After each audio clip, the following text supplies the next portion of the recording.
today, financial literacy.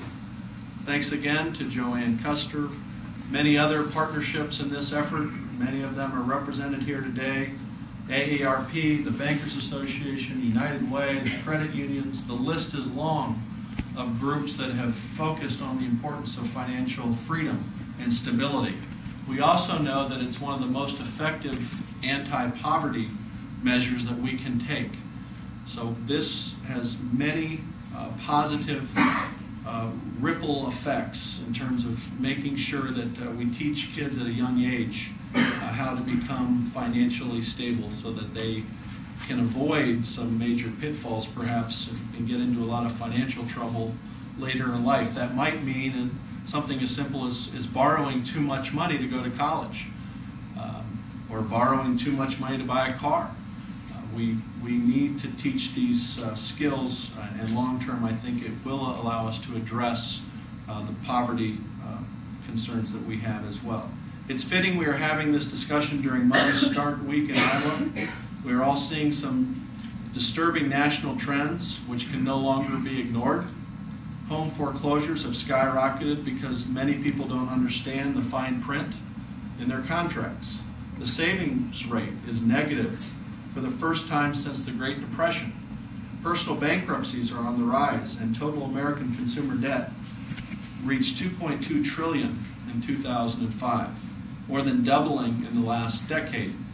These are national concerns, but here in Iowa, we can be part of the solution to this crisis.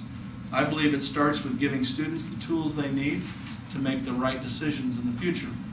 Financial literacy education is a part of Iowa's core curriculum. We will teach students to avoid crushing debt, better manage their money, and to invest wisely for the future. And just last week, I was proud to proclaim April 2008 as Financial Literacy Month for youth. Financial literacy skills among Iowa youth will better prepare them for the workplace and improve their quality of life as adults. But financial literacy is only one piece of the core curriculum. Our students deserve a comprehensive, rigorous education, and I encourage members of the General Assembly to get this bill to my desk as soon as possible. On one other issue I want to address, and then I'll be happy to take questions, I want to take this opportunity to clarify a few things related to the expansion of the bottle bill, currently pending in the legislature as House File 2537. First, the current bottle bill proposal keeps the deposit at 5 cents per container. Second, this expands the current law to cover up to 330 million containers annually currently not covered. Third and finally, this bill is a necessary part of my administration's efforts to protect the land, the lakes, the rivers and streams that we all love, and I urge the legislature to also send me that piece of legislation to my desk. I take the time to make sure we're all on the same page in terms of the bottle bill because there's been a lot of mixed reports out there in the press about the old proposal versus the new proposal, and I want to make sure we're not talking about moving the deposit from 5 to 10 cents. We're talking about keeping it at 5 cents, making sure that consumers get 5 cents back as well. Thank you very much, and I'll be happy to take some questions. As recently as Friday, the majority leader of the Senate said they're not going to send you any form of bottle bill instead. What can you do to reverse that in the next week or two? Well, I think it starts here today to once again urge the legislature to get that bill to my desk. I also heard the majority leader say that you never say never around here. He certainly did leave open the possibility. But this is about more than one person or one branch of government. I mean, this is the right thing to do for the people of Iowa. It's a very positive step, again, to protect our environment. We've modified the proposal. We've compromised on the proposal. The overwhelming majority of Iowans support it. We have a few weeks left in this session. We've got time to get this bill passed out of the House and into the Senate, and I believe it's the right thing to do. So you still hold out hope that you can get that? Absolutely. It seems that there just aren't the votes there. Are you going to pull lawmakers in one by one and talk about why this is important to you? If necessary. I think part of the problem has been there's been a little bit of confusion in terms of the proposal that I'd like them to send me. And initially, a number of legislators had concerns about that proposal. They've expressed those concerns. We've modified the bill. I think it's common sense, and I think once we make sure that we're all clear about what the bill currently calls for, and again, that bill number is 2537, it's a House file. I urge environmental groups and other Iowans interested in expanding and modernizing the bottle bill to contact their legislators. This is the right thing to do. And again, survey after survey show that the majority of Iowans want it. And I'd like to get something big done in terms of environmental legislation this session.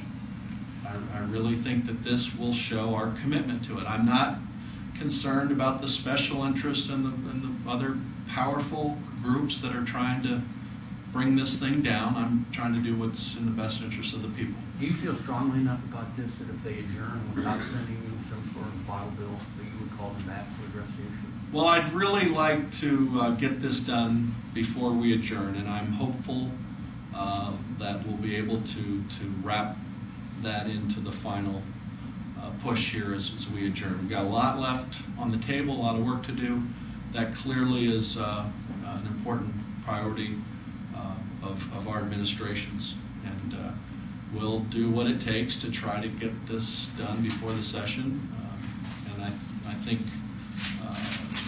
to clarify, to make sure everyone understands exactly where we stand on it is important. Governor, there's some private schools that have expressed concern that the model core curriculum might force them to teach issues that go against some of their beliefs. Do you support exempting private schools from model core curriculum? I might have Judy get into kind of the specifics of the proposal in terms of the impact it may or may not have on private schools. The majority of our private schools, or all of our private schools right now, are accredited by the State Board of Education. And the majority of the non-public schools really do want the core curriculum, especially the Catholic schools. And 75% of the students who are educated in non-public schools attend Catholic schools. So they're very supportive of the core curriculum because they've always believed that they want to be held to the same standards as our public schools are held. What about issues? I've heard some folks say that this might force them to teach issues such as abortion, homosexuality, whatever it might be. I think if they really take a look at the essential concepts and skills in the core curriculum, they would not find any reference to any of the issues that you just mentioned. When there was a bill considered that merely dealt with financial literacy in subcommittee, objections were raised because they said teachers there weren't enough teachers to adequately teach this subject in high schools. Do you agree? I think that was when it was being required as a separate course, mandated by a course. Right now, it is embedded into the social studies curriculum, into political science. I'm sorry, that's the civic literacy. Please forget that comment. Financial literacy and all of the 21st century skills will be embedded as a school district finds it works best for them. The essential concepts and skills are outlined for them in each of these 21st century skills.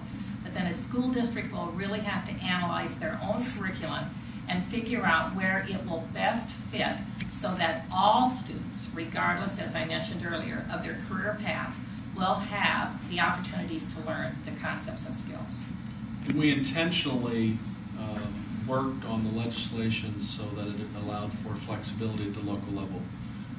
And again, as a former teacher, I think I come at this from a unique perspective. No one is trying to layer the amount of work or to mandate what every teacher should or shouldn't do in this state.